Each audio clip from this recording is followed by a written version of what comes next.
This is Sneed Coding Solutions showing the Meenjet M6 Automatic, and we're going to display how easy it is to switch from white to black ink in the event that you have two different colored bottles.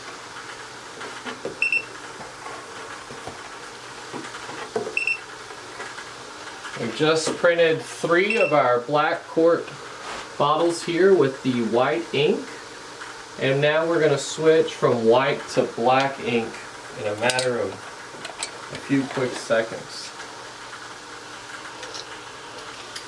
Here we insert the black ink cartridge, secure the latch, turn print function back on,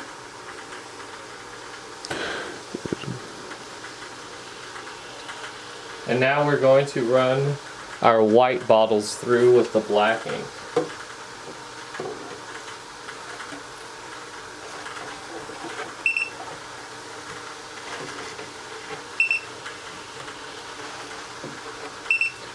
And just like that, you can print black and white ink on different substrate materials in a matter of seconds.